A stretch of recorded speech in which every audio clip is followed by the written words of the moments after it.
8वीं है विरह सामायिक सर्वात्म भाव। एग्जैक्टली वो जो सर्वात्म भाव की अवस्था मैंने समझाई वो विरह समय में भी उत्पन्न होवे, और या विरह समय के सर्वात्म भाव को समझने के लिए जा बखत रास को अनुवाद जो है, तुम्हारे पास अगर भागवत के अनुवाद हों या कथा की पोथी हों, वहाँ में पढ़ने लायक पुस्तक जो है वो तुम्हारे पास नवनीत प्रिय शास्त्री को जो भागवत रसामृत है वो रखियो, क्योंकि वहाँ में अप्रामाणिकता नहीं है, या लिए मैं सबको वही रिकमेंड करूँ। वहाँ में रास के प्रसंग को जब भगवान अंतर्धान होवें वो प्रसंग को अनुवाद पढ़ियो, वो कथा पढ़ियो। वह बखत जो स्वामिनी है जड़ चैतन्य को भेद भूल के और कृष्ण को खोजने लगी, भगवान को खोजने लगी, वो विरह सामायिक सर्वात्म भाव है। मैं आपको डिफाइन नहीं कर रहा हूँ, मैं स्थल बता रहा हूँ, वो स्थल पढ़ लीजो, तुमको विरह सामायिक सर्वात्म भाव ध्यान में आ जाएगा। सच बहिर्भगवत प्राकट्य अपेक्षा रहित राहित्येन, और वो कैसा होवे, वहाँ में बाहर भगवान के प्रकट होने की अपेक्षा नहीं होवे, परंतु भावना रूप वो सर्वात्म भाव की अवस्था वहाँ प्रकट हो जाए। ध्यान रखियो, वो स्वामिनी ऑलरेडी सर्वात्म भाव प्राप्त करे भय हती, उनके लिए भगवान प्रकट हते, देयरफॉर वो व्यापी वैकुंठ में ही हती, भले ही व्रज में हती, पर व्रज वाबखत व्यापी वैकुंठ हतो। वह व्यापी वैकुंठ में रहते भय भी उनको विरह हतो जो भगवदात्मक है, और वह विरह में उनको पुनः वो सर्वात्म भाव वाली कि जाबकत सर्वत्र उनको गोलोक अनुभव होतो, तो वो उनके पाछे विरह में भी अनुभव होने लग्यो। ये प्रक्रिया को सेपरेट करके समझियो। ये डिफ़िकल्ट है, मैं अभी हमें या कि एक्सप्लेनेशन में नहीं जा रहे हूँ, मात्र मैं ये बता रहा हूँ कि सर्वात्म भाव की ये अवस्था को दोनों स्थिति में बताया है, संयोग में भी और विप्रयोग में भी। ऊपर को जो सर्वात्म भाव है वो संयोग को है, और ये नीचे की 7 और 8 में, 8 में 8वीं जो सिद्धि है वो विप्रयोग के सर्वात्म भाव की स्थिति है। और ये 8 श्लोकन की जो ऐश्वर्य हैं, उन 8 श्लोकन के ऐश्वर्य में सबसे प्रथम श्लोक को जो ऐश्वर्य सर्व सामर्थ्य है, वह सामर्थ्य के हिसाब से ये 8 सिद्धि अपन को मिल रही है। या को रिलेशन इन 8 सिद्धिन को रिलेशन 8 श्लोकन सु नहीं है, पहले श्लोक सु है। 8 ऐश्वर्यन को रिलेशन 8 श्लोकन सु है। इतना ध्यान रखिए, don't make any mistake.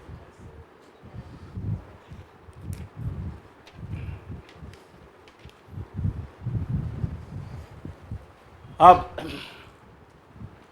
Finality पे मैं आऊं, जो बात कल मुझको स्पष्ट करनी थी। अब ये फल वाले आगे पन्ना को खोल लीजिए। हाँ, ये जहाँ में बोल्ड लेटर्स में सु जहाँ सब पूरा हो गया हो, वहाँ के बाद सापी लालना आपी जहाँ से शुरू हो रहे हो, वहाँ की दूसरी पंक्ति में विशेषस्तु एतावान एव, ये बीच में एक पंक्ति है। श्री गोकुलनाथ प्रभु चरणों के इन प्रमाण वचनों के आधार पर तथा, मिल गई पंक्ति। वहाँ के बाद विशेषस्तु एतावाने, वासु मैं कह रहा हूँ कि यहाँ विशेषता बता रहे हैं दादाजी कि भगवता, यानी ये दादाजी नहीं, श्री हरिराय चरण, विशेषस्तु एतावानेव भगवता श्री यमुनया च लीला सृष्टिस्था नाम एव तथा उद्धार करणम। या में बात ये कही गई है कि भगवान और श्री यमुना जो लीला सृष्टि से संबंधित जीव हैं, उनको कृपा करके लीला संबंधी योग्यताएं सामर्थ्य प्रदान करें। वह उद्धार को मतलब अपन को ये लगाना चाहिए, क्योंकि वहाँ उद्धार को क्या मीनिंग है, लीला के स्तर पे पहुँचने को सामर्थ्य, समझ लीजिए। परीक्षा देने के बाद परीक्षा संबंधी उद्धार होने को मतलब क्या, बहुत अच्छे रैंक सु, आज की दृष्टि सु जो पागलपन है 94 और 95 और 96%, विद दैट मैडनेस पास होना चाहिए। तो जैसे परीक्षा देने को उद्धार परिणाम है वाको, ऐसे ही लीला संबंधी जो परिकर है, जीव हैं, लीला से संबंधित जो जीव हैं, उनको उद्धार क्या है? लीला संबंधी योग्यता उनमें प्रकट होनी और लीला संबंधी श्रेष्ठता के स्तर तक उनको पहुंचना। अब ये बात समझिए, यहाँ कह रहे हैं कि एवकार कह रहे हैं। देखो, लीला सृष्टिस्था नाम एव, व एव के नीचे अंडरलाइन कर लीजिए। श्री हरिराय चरण ऐसा कहना चाह रहे हैं कि भगवान और श्री यमुना जो लीला से रिलेटेड जीव हैं, उनको लीला को सामर्थ्य प्रदान कर रहे हैं। ये प्रश्न कल मेरे पास आया तो वह को खुलासा सुन लो। श्री महाप्रभु को नाम है अंगीकृतौ समर्यादः, बस इतना एक नाम है। अंगीकार करने में श्री महाप्रभु मर्यादा यानी एक डिवाइडिंग लाइन को ध्यान रखें श्री महाप्रभु कि कौन जीव वर्ण प्राप्त करके आयो है और कौन जीव को वर्ण पुष्टि मार्गीय नहीं है। अगर मर्यादा मार्गीय वर्ण है, अगर प्रवाह मार्गीय वर्ण है, तो श्री महाप्रभु वह जीव को स्वीकार नहीं करेंगे। परंतु अगर वह के अंदर पोटेंशियल, वो पोटेंशियल अगर पुष्टि मार्ग के बीज भाव को है, यानी वर्ण वाकु पुष्टि मार्गीय प्राप्त भयो है, तो श्री महाप्रभु वाको अंगीकार यानी स्वीकार करेंगे। स्वीकार को मतलब वाको चरण अपने शरण में स्वीकार के, वाकु ब्रह्म संबंध करा के और भगवत सेवा संपादन योग्य सामर्थ्य प्रदान करने की स्थिति में वाकु रखेंगे। इतनी बात को पहले समझ लें। अंगीकृतौ समर्यादः, बात समझने की ये है कि आधुनिक जितनों भी जीव परिकर है और जाके अंदर कहीं ना कहीं वर्ण के चिन्ह हैं, बीज भाव है जाके अंदर, भले वो बीज भाव सुषुप्त होए, पोटेंशियल अवस्था में होए, वो एक्टिव नहीं होए। क्योंकि अगर एक्टिव होएगो तो फिर कोई कारण है ही नहीं। अगर बीज भाव यानी वर्ण एक्टिव हो गया तो उतना ही तो चाहिए, फिर एक्टिव होने के बाद की तो सारी प्रोसेस अपने आप कृपा पे चले। तो जो बीज भाव सुषुप्त अवस्था में है, पोटेंशियल अवस्था में है वर्ण के कारण, ऐसे जीवन के लिए मात्र श्री महाप्रभु उभय श्री प्रभुचरण और तत्त जीव के स्वभाव अधिकार अनुसार जो सप्त द्वार हैं, यानी 7 आचार्यन के अपने अपने द्वार के जो मूल पुरुष हैं, अपने लिए श्री दादाजी, यदि वो चरण शरण अपन को नहीं मिलेगी तो उद्धार को रास्ता अपनों प्रशस्त नहीं होएगा। यानी अपन को रोड नहीं मिलो, अपन को मार्ग नहीं मिलो, अपन रास्ता खोजते रह गए। ये मेरा तात्पर्य है। क्योंकि जो लीला के संबंध सु ध्यान करियो, वो पुष्टि क्रीड़ा के अधिकारी हैं और आधुनिक जीवन को पुष्टि मार्ग में अधिकार प्राप्त करके और क्रीड़ा प्राप्त करनी है। जो मैंने कल उदाहरण दिया तो कि कुछ लोग एडवेंचरस नेचर के होवें, वो हर जगह अपनी तरीका से नई प्रकार से नई तरीका से शोध हो करें, या कि परवाह किए बगैर कि उनके प्राण रहेंगे कि नहीं रहेंगे।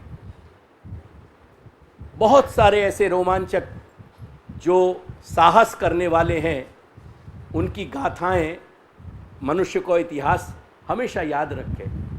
तो वो रोमांचकारी जो लोग हैं ना, उनको कोई रास्ता की जरूरत नहीं होवे, तो वो केवल पुष्टि क्रीड़ा के पात्र रहते करके उनके लिए कहीं भी दीक्षा लेनो या दोष निवर्तन करनो, जैसे ब्रह्म संबंध करणात् सर्वेशान देह जीवयो हो, ऐसे देह जीव इत्यादि के दोष दूर करने के लिए उनको ऐसे पद्धति की, ऐसे मार्ग की आवश्यकता नहीं होती। ऐसे या प्रकार की जो दोष दूर करने वाले जो इंस्ट्रूमेंटलिटी है, वह इंस्ट्रूमेंटलिटी की जरूरत नहीं होती। वो सब कुछ स्वरूप सुसिद्ध होता था। साक्षात स्वरूप प्रकट होके उनको सब दोषन से दूर करते थे, उनके अंदर सारी योग्यता संपादन करते थे। या दृष्टि सु यहाँ ये कहो जा रहे हो कि जो लीला सृष्टि डायरेक्ट क्रीड़ा से जुड़े भय जीव हैं, उन जीवन को उद्धार यानी उनको एलिवेशन यानी उनको एलिवेट करने वाले, उनको योग्यता प्रदान करने वाले भगवान और श्री यमुना हैं, क्योंकि वो लीला से सीधे संबंधित हैं। आधुनिक जो जीव परिकर है वाकु, चूँकि वो हीनाधिकारी हैं, हीनाधिकारी होने के कारण वो स्वयं अपनी सामर्थ्य पे रोमांचकारी यात्रा को साहस नहीं जुटा सकें, या लिए उनको मार्ग की आवश्यकता है। देयरफॉर उनको श्री महाप्रभु की शरण, देयरफॉर उनको उभय प्रभु शरण की शरण, देयरफॉर उनको अपने द्वार के मूल पुरुष की शरण होना जरूरी है। अगेन एक बात को दृढ़ समझ लीजो, श्री यमुना को संबंध लीलासु है, स्थूल साधन अवस्था के हीन अधिकारी लोगों डायरेक्ट नहीं है। ये बात बार बार ध्यान करा तो जाऊंगो, क्योंकि तुम्हारा भार सबसे ज़्यादा यमुनाष्टक पे है। तुम्हारा भार वांसु कम करना नहीं चाहूँ, पर वह भार को प्लेसमेंट विवेक सु करो, ये विवेक देना चाह रहे हूँ मात्र। श्री भगवान की तरह श्री यमुना को मानसिक, वाचनिक एवं शारीरिक नमन करना भी कृपैक साध्य है, अन्यथा नमन स्वरूपा भक्ति या प्रपत्ति भी संभव नहीं हो पाती। ख्याल आ गया? अवतार दशा में अपन को दो तथ्य स्पष्ट करने हैं, जो पंक्ति में कल पढ़ चुके हो। ये हरिराय चरण के जो अपन ने शब्द अभी पढ़े, जाको मैंने अभी अर्थ समझाए हो कि क्यों श्री भगवान और यमुना लीला से संबंधित है और क्यों आधुनिक जीवन को श्री महाप्रभु तक पहुंचना जरूरी है। ये जो अनिवार्यता मैंने समझाई, या के बाद दो बात जाननी से अपन को स्पष्ट हो जा रही हैं। वह में एक बात अपन पढ़ चुके, दूसरी बात अवतार दशा में प्रमेय स्वरूप होने के कारण, ध्यान करियो, अवतार दशा में प्रमेय स्वरूप होने के कारण जैसे प्रमाण, साधन तथा फल तीनों ही स्वरूपनिष्ठ कृपा बल के आधार पर ही सिद्ध करा दिए गए थे। समझ आ रही है ना कि समझाऊं या को? प्रमेय स्वरूप ऑलरेडी विद्यमान है, यानी तीन चीजें गिननी है अपन को, प्रमाण, साधन और फल। ख्याल आया ना? उसी प्रकार श्री यमुना का स्वरूप भी विविध लीलोपयोगिनी होने के कारण स्वरूपनिष्ठ प्रमेय से ही सिद्ध हो पाता है। अतएव अधुना यानी अत्यार्य, अधुना अनवतार दशा में, आजकल अनवतार दशा में अप्रधान कोटि का, जो मुख्य कोटि को नहीं है, नीचे की कोटि को है, अप्रधान कोटि का स्थूल स्वभाव अधिकार होने से यह स्वरूपनिष्ठ प्रमेय आधुनिक जीवों के लिए सहसा प्राप्त नहीं हो पाता है। क्लियर? एतदर्थ ही श्री हरिराय चरण को निर्देश देना पड़ रहा है कि इदानीन्तनानाम प्रभु पारोक्षे, आजकल के जो जीव हैं उनको प्रभु को परोक्ष होने के कारण केवल श्री महाप्रभु के माध्यम से ही उनको उद्धार हो सके, अन्यथा नहीं। अब यह में एक बात और समझ लीजिए, आज वही सिचुएशन, जो सिचुएशन 84 वैष्णवन के लिए रिवर्ट हो गई थी, वो अनवतार दशा में हते, यट अवतार दशा में हते। कृष्ण को अवतार हतो, पर कृष्ण के मुखारविंद स्वरूप श्री महाप्रभु को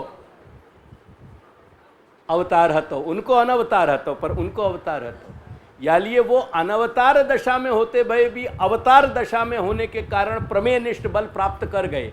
आज अपन वासु भी शून्य है करके अपने पास अब प्रमेय को यदि बल है तो श्री महाप्रभु की वाणी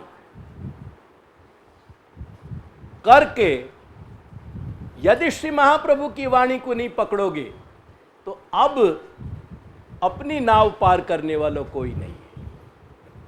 यह ध्यान कर लीजिए। अर्थात आधुनिक जीवों के लिए लीलाकर्ता एवं लीलोपयोगिनी, लीलाकर्ता भगवान श्री कृष्ण और लीलोपयोगिनी श्री यमुना, इन दोनों की स्वरूप निष्ठा प्राप्त करने के हेतु श्री महाप्रभु की चरण शरणगत निष्ठा सिद्ध करना अपेक्षित ही नहीं वरन अनिवार्य है, बल्कि कहना चाहिए कि अति अनिवार्य है। श्री महाप्रभु उभय श्री प्रभुचरण और अपने संदर्भ में श्री दादाजी।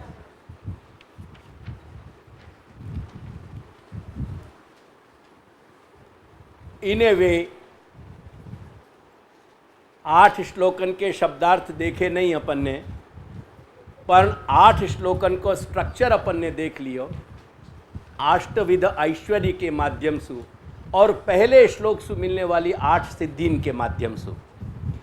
फलश्रुति के 9वें श्लोक में स्वयं श्री महाप्रभु ने, श्री गोकुलनाथ प्रभुचरण ने तथा श्री हरिराय चरण ने तथा अवशिष्ट अंश को जो और बाकी रह गए हो तो वाकु श्री पुरुषोत्तम चरण ने भली भांति विवेचित कर दिया है। प्रथम श्लोक में कहा गया मुदा नमामि यमुना अहम सकल सिद्धि हेतुम, और अंत में पठति सूर सूते सदा। प्रथम श्लोक में कहा गया मुदा पद एवं फलश्रुति में कहा गया सदा पद समस्त पुष्टि जीवों को उनके लक्ष्य स्वरूप निरोध एवं नित्य लीला का स्मरण कराते हुए, अपन ने प्रारंभ में ये देख लियो तो कि कोई भी पुष्टि जीव को लक्ष्य जो है मात्र 2 हो सकें, एक निरोध और नित्य लीला, स्मरण कराते हुए लीलोपयोगिनी श्री यमुना का मोद भरा सदा स्मरण करना बताते रहते हैं। समझाऊं के बाद ध्यान में आ गई? चलो, यही आशय महानुभाव भक्तों का भी रहा है। जब उनकी अंतर्वाचा कह उठती है, श्री यमुने सुखकारिणी प्राणपति के, जिन्हें भूल जात पिय तिन्हें सुधी करी देत, कहा लो कहिए इनके जो हित के। इनके जो हित के को क्या मतलब है? ये जो अपनो हित कर रही हैं, या हित को वर्णन अपन कहाँ तक करेंगे? इनके जो हित के, या को प्रायः तुम लोग गलत समझो करके इतना अर्थ बतायो, बाकी तो तुम सब सुज्ञ हो ही। श्री यमुने सुखकारिणी प्राणपति के, जिन्हें भूल जात पिए तिन्हें सुधी करी देत, कहा लो कहिए इनके जो हित के, दास परमानंद पाए अब जो ब्रज चंद, ये ही जानत सब प्रेम गति के। जो प्रेम गतिका गतिक, जो प्रेम को मार्ग है, ये पुष्टि को जो मार्ग है, तो परमानंद कह रहे हैं कि परमानंद पाए अब जो ब्रजचंद, ये ही जानत सब प्रेम गति के। ये प्रेम के पंथ में जो ब्रजचंद मिल रहे हैं, ये गति को भी कैसे सिद्ध हो गई और कैसे ये प्रेम पंथ मिल गयो, ये भी हितकारिणी ये यमुना ही जान रही है। यह आपका तात्पर्य है। अतः आधुनिक पुष्टि जीवों को समझना चाहिए कि यमुनाष्टक के द्वारा किया गया श्री यमुना का स्तवन श्री महाप्रभु की दृष्टि से भक्ति अंगभूत स्वरूप वर्णन अथवा चिंतन एवं स्तुति के लिए ही सदा प्रशस्त किया गया है। अंडरलाइन कर लीजिए, भक्ति अंगभूत। अगर भक्ति को लक्ष्य रखे वगर श्री यमुना को स्तवन करोगे तो श्री यमुना वाकु लौटा देंगी पाछो कि तुम्हारो लक्ष्य स्पष्ट नहीं है, या लिए मेरी स्तुति तुमको वापस भेज रही हूं।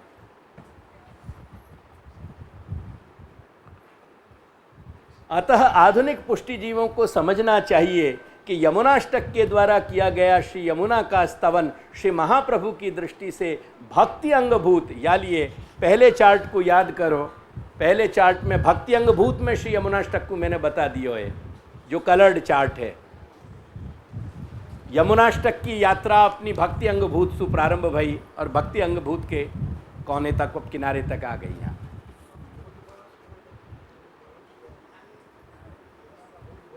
हाँ, जब निरोध और नित्य लीला का स्मरण आप कर रहे हो वह लक्ष्य को, तो प्रसन्नता होगी कि नहीं। आप वैकेशन में कभी प्लेन की यात्रा करियो, और खास करके जब में गुजराती लोग जाते हो, 1-1.5 घंटा ऐसो अभिशाप हो जाए, क्योंकि वैकेशन पे जाने की उनकी जो मोद है वो रोम रोम सु छूटे है वहाँ, और इतना कोलाहल होवे वहाँ में कि वो प्लेन पूरा ऑडिटोरियम कन्वर्ट हो जाए। सो हम और श्रीमती बाबू का समाधि में बैठे रहे, क्योंकि संघ में गुजराती यात्री इनको प्रवेश हुआ वैकेशन के पीरियड में देखते ही आधे तो वैसे ही जो है सो समाधि अवस्था में पहुंच जाए हम कि अब हो कोलाहल होएगा। तो जो मोद कह रहे हो ना आप, तो लौकिक वैकेशन में जाने को मोद यदि इतना हो कि पूरा प्लेन कोलाहल से भर जाए, तो अलौकिक निरोध और नित्य लीला को स्मरण होते हुए हमको मोद क्यों नहीं होना चाहिए।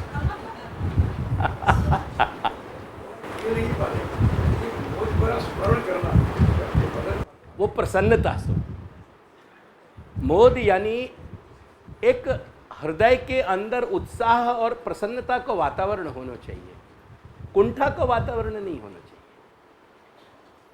भयसु भगवान तक पहुंचनो ये कुंठा को मार्ग है, और धर्मसु भगवान तक पहुंचनो ये धर्म प्राण को काम। धर्म प्राण जनता कुंठित नहीं होवे, जो भयभीत जनता होवे वो कुंठित होवे।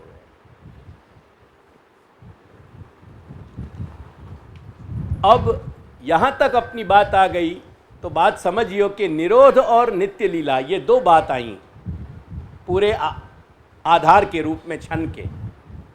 श्री यमुनाष्टक के प्रयोजन को, यानी श्री यमुनाष्टक को जो लक्ष्य है वो लक्ष्य निरोध या भगवत लीला है, क्योंकि स्वयं श्री यमुना भगवत स्वरूपा हैं और स्वयं श्री यमुना भगवत लीला को एक अन्यतम पात्र हैं, और वह संपूर्ण लीला में लीलोपयोगिनी है।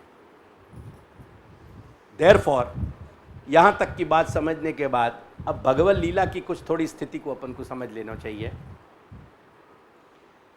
श्री महाप्रभु के मत से लीला दृष्टि एक व्यापक चिंतन के अनुसार घटित होने वाली, एक व्यापक चिंतन के अनुसार अपना थिंकिंग जो स्पेक्ट्रम है वह को ब्रॉड करो।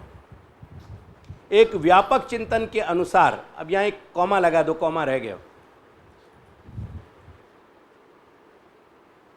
घटित होने वाली किसी भी घटना को हम चेष्टा के रूप में समझ सकते हैं। कोई भी चीज घटित हो रही है वो एक चेष्टा